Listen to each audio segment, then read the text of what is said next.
Hi, today I wanted to talk about the book of Genesis, illustrated by Crumb. This is an adaptation of the book of Genesis. This was published in 2009, and this book took Robert Crumb 5 years to do. And apparently he was going to do a story based on Adam and Eve, but as he started doing more research, he found the book of Genesis to be quite compelling. And so he did a lot of research, took it very seriously, and this is his adaptation of the book of Genesis. He tried to be very faithful to the text, but especially the King James version of the Bible, excuse me.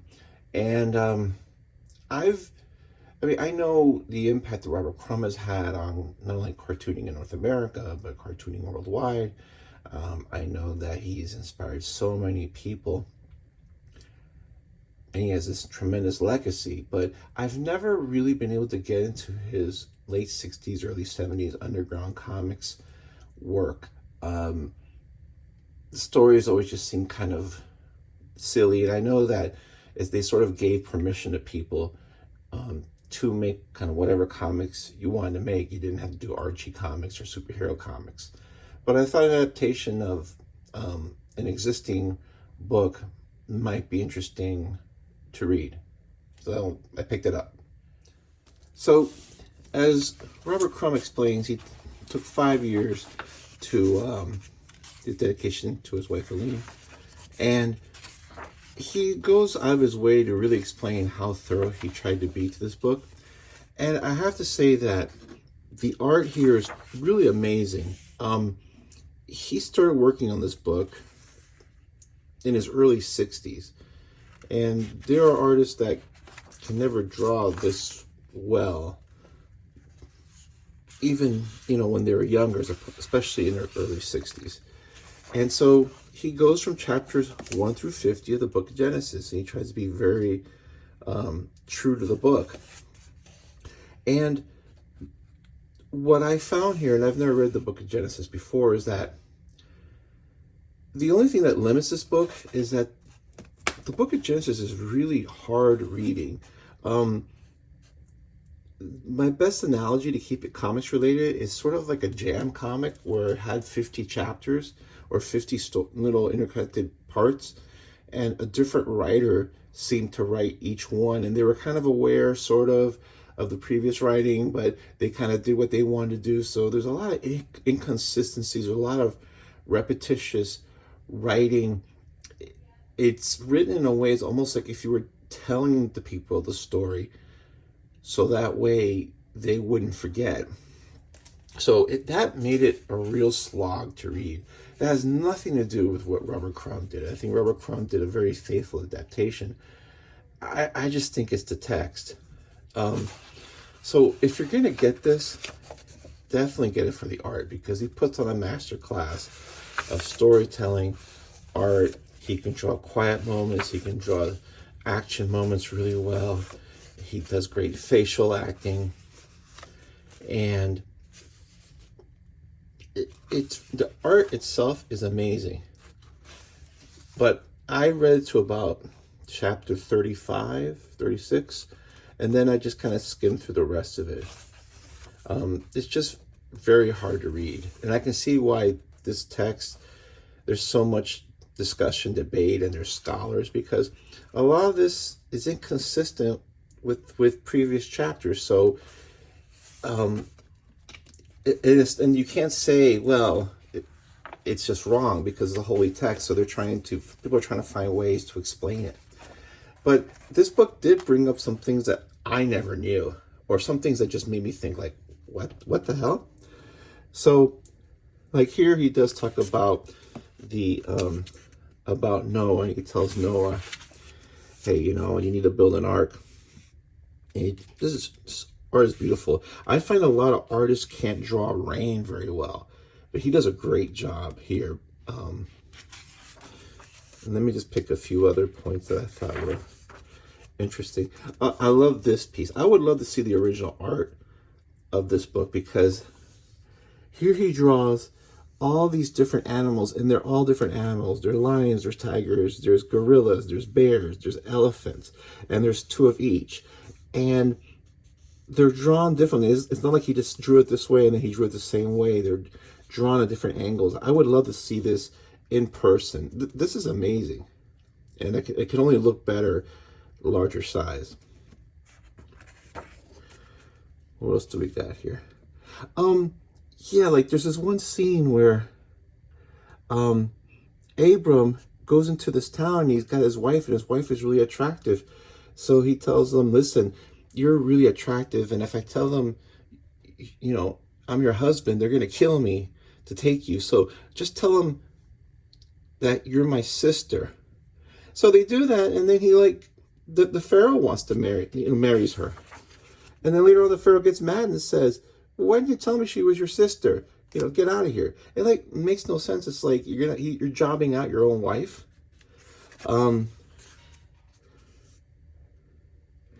Here's another one where